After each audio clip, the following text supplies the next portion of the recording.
I've rarely read a tract that made as many errors per sentence, conceptual errors per sentence, as the Communist Manifesto. Because that's Marx, and we're here to talk about Marxism.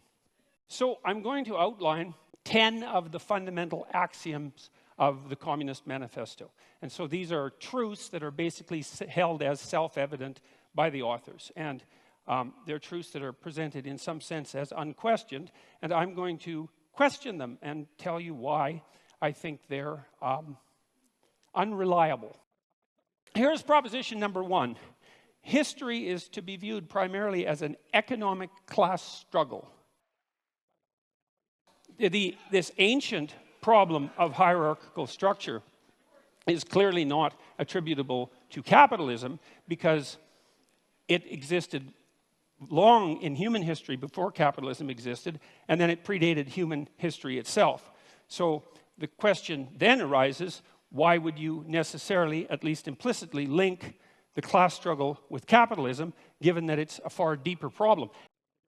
But the other thing that Marx didn't seem to take into account is that there are far more reasons that human beings struggle than their economic class struggle, even if you build the hierarchical idea into that, which is a more comprehensive way of thinking about it. Human beings struggle with themselves, with the malevolence that's inside themselves, with the evil that they're capable of doing, with the spiritual and psychological warfare that goes on within them. And we're also actually always at odds with nature. And this never seems to show up in Marx. And it doesn't show up in Marxism in general. It's as if nature doesn't exist. The primary conflict, as far as I'm concerned, or a primary conflict that human beings engage in, is the struggle for life in a cruel and harsh natural world. And it's as if that doesn't exist in the Marxist domain. If human beings have a problem, it's because there's a class struggle that's essentially economic. It's like, no, human beings have problems because we come into life starving and lonesome. And we have to solve that problem continually, and we make our social arrangements, at least in part, to ameliorate that, as well as to, well, upon occasion, exacerbate it. And so there's also very little understanding in the Communist Manifesto that any of the, like, say, hierarchical organizations that human beings have put together might have a positive element. And that's an absolute catastrophe, because hierarchical structures are actually necessary to solve complicated social problems. We have to organize ourselves in some manner, and you have to give the devil his due. And so it is the case that hierarchies dispossess people, and that's a big problem. That's the fundamental problem of inequality.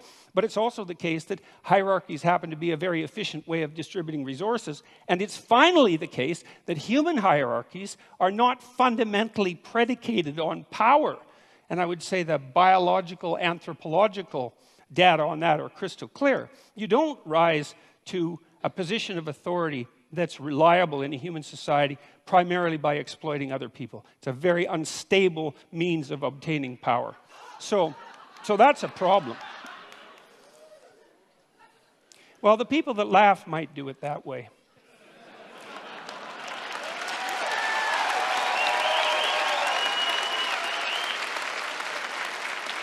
Okay, now another problem that comes up right away is that Marx also assumes that you can think about history as a binary class struggle with clear divisions between, say, the proletariat and the bourgeoisie.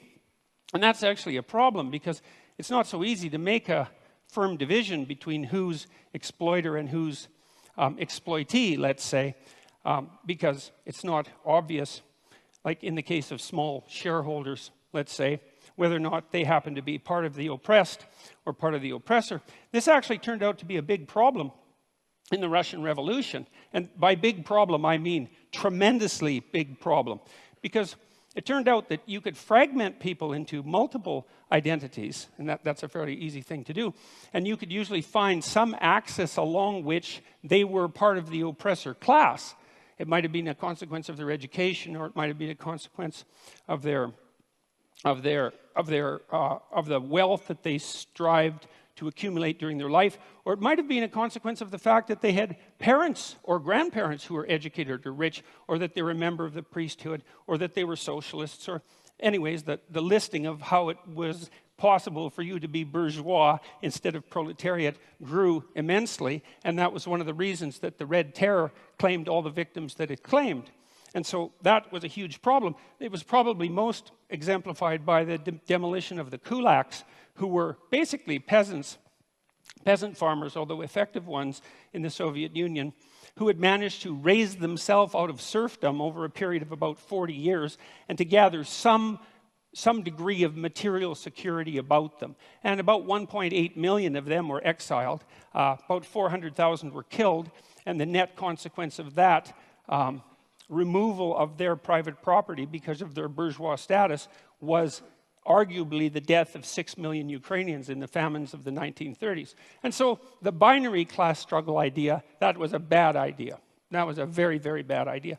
It's also bad in this way, and this is a real sleight of hand that Marx pulls off, is you have a binary class division, proletariat and bourgeoisie, and you have an implicit idea that all of the good is on the side of the proletariat and all of the evil is on the side of the bourgeoisie. And that's classic group identity thinking. You know, it's one of the reasons I don't like identity politics, is because once you divide people into groups and pit them against one another, it's very easy to assume that all the evil in the world can be attributed to one group, the hypothetical oppressors, and all the good to the other. And that... Well, and that's naive. That's naive beyond comprehension, because it's absolutely foolish to make the presumption that you can identify someone's moral worth with their economic standing. So, and that actually turned out to be a real problem as well, because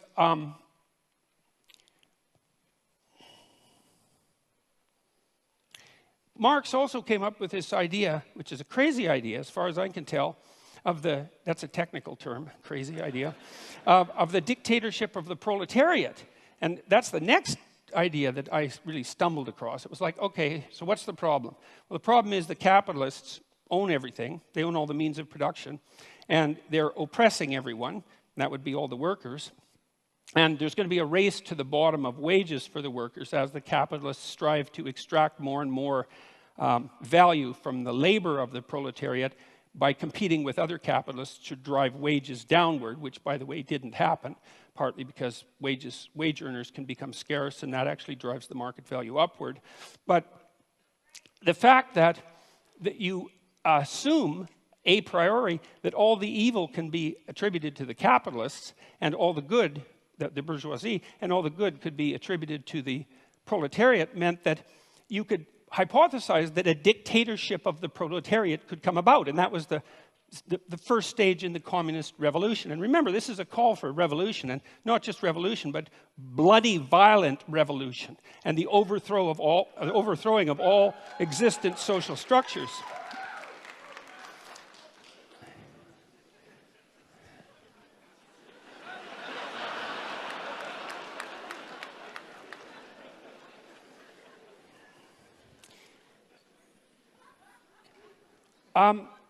Anyways, the problem with that, you see, is that because all the evil isn't divided so easily up into oppressor and oppressed, that when you do establish a dictator of the proletariat, to the degree that you can do that, which you actually can't because it's technically impossible and an absurd thing to consider to begin with, not least because of the problem of centralization. I mean, you have to hypothesize that you can take away all the property of the capitalists. You can replace the capitalist class with a minority of proletariats. How they're going to be chosen isn't exactly clear in the Communist Manifesto. That none of the people who are from the proletariat class are going to be corrupted by that sudden access to power, because they're, well, by definition, good. So then you have the good people who are running the world, and you also have them centralized so that they can make decisions that are insanely complicated to make, in fact, impossibly complicated to make. And so that's a failure conceptually on both dimensions, because, first of all the proletariat aren't going to be good, and when you put people in the same position as the evil capitalists, especially if you believe that social pressure is one of the determining factors of human character, which the Marxists certainly believe, then why wouldn't you assume that the proletariat would immediately become as or more corrupt than the capitalists, which is, of course, I would say exactly what happened every time this experiment was run. And then The next problem is, well, what makes you think that you can take some system as complicated as like capitalist free market society and centralize that and put decision-making power in the hands of a few people, the mechanisms without specifying the mechanisms by which you're going to choose them? Like, what makes you think they're going to have the wisdom or the ability to do what the capitalists were doing, unless you assume, as Marx did, that all of the evil was with the capitalists and all the good was with the proletariats, and that nothing that capitalists did constituted valid labor, which is another thing that Marx assumed, which is palpably absurd, because people who are, like maybe if you're a dissolute aristocrat from 1830 or earlier, and you run a feudal estate and all you do is spend your time gambling and chasing prostitutes, well, then your labor value is zero. But if you're running a business and it's a successful business, first of all, you're a bloody fool to exploit your workers, because even if you're greedy as sin, because you're not going to extract the maximum amount of labor out of them by doing that. And the notion that you're adding no productive value as a manager rather than a capitalist it's absolutely absurd. All it does is indicate that you either know nothing whatsoever about how an actual business works, or you refuse to know anything about how an actual business works. So that's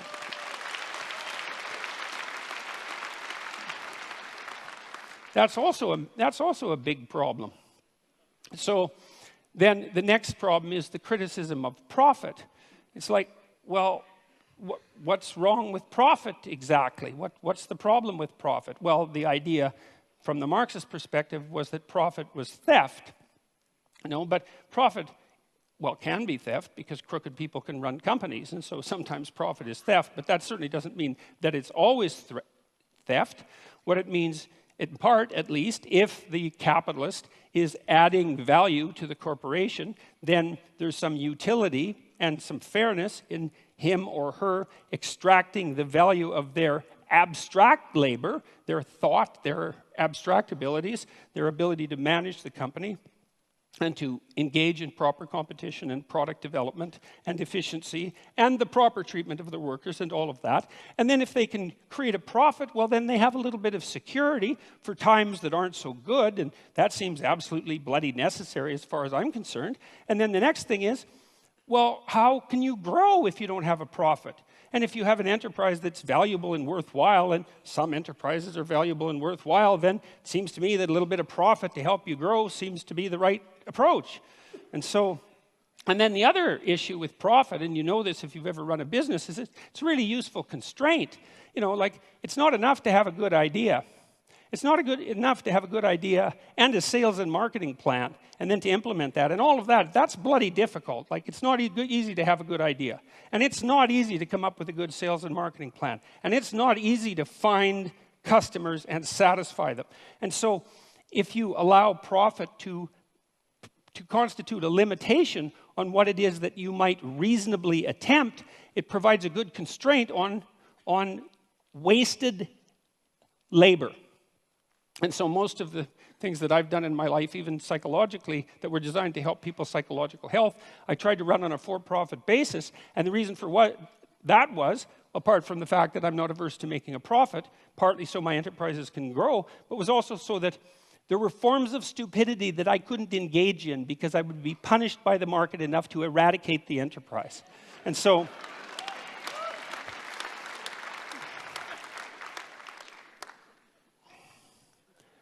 okay, and then so the next issue, this is a weird one.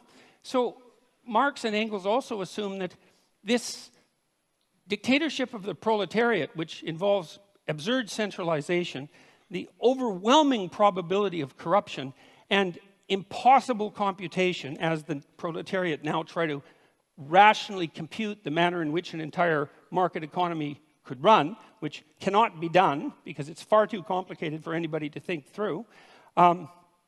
The next theory is that somehow the proletariat dictatorship would become magically hyperproductive.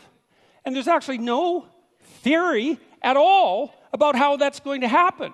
And so I had to infer the theory, and the theory seems to be that once you eradicate the bourgeoisie, because they're evil, and you get rid of their private property and you eradicate the profit motive, then all of a sudden, magically, the small percentage of the proletariat who now run the society determine how they can make their productive enterprises productive enough so they become hyper-productive. Now, and they need to become hyper-productive for the last error to be logically coherent in relationship to the Marxist theory, which is that at some point the proletariat, the dictatorship of the proletariat, will become so hyper-productive that there'll be enough material goods for everyone across all dimensions. And when that happens, then what people will do is spontaneously engage in meaningful creative labor, which is what they had been alienated from in the capitalist horror show, and the utopia will be magically ushered in.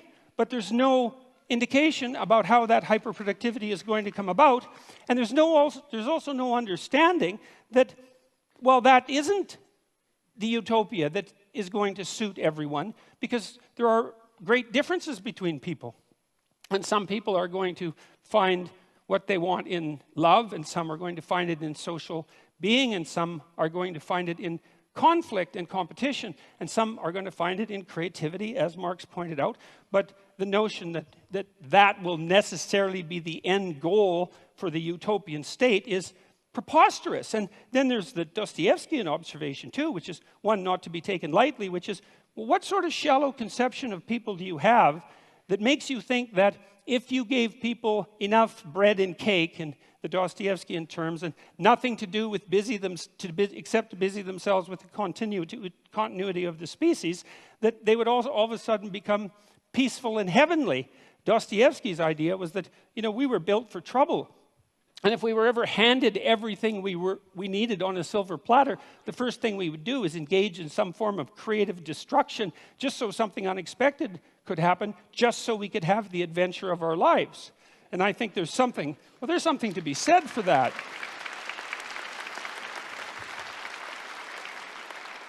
So, and then the last error, let's say, although by no means the last, was this, and this is one of the strangest parts of the Communist Manifesto, is Marx admits, and Engels admit repeatedly in the Communist Manifesto, that there has never been a system of production in the history of the world that was as effective at producing material commodities in excess than capitalism.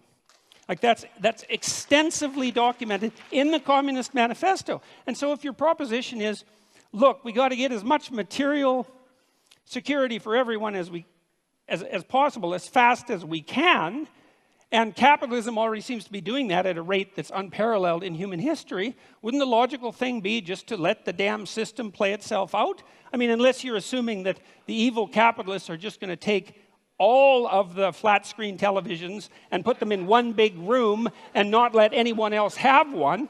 The logical assumption is that, well, you're already on a road that's supposed to produce the proper material productivity. And so, well, that's 10 reasons, as far as I can tell. And so what I saw in that the Communist Manifesto is like seriously flawed in virtually every way it could possibly be flawed. Marx was the kind of narcissistic thinker who could think. He was a very intelligent person, and so was Engels. But what he thought when he thought was that what he thought was correct. And he never went the second stage, which is, well, wait a second, how could all of this go terribly wrong? And if you're a thinker, especially a sociological thinker, especially a thinker on the broad scale, one of your moral obligations is to think, you know, you might be wrong about one of your fundamental axioms, or 2 or 3 or 10.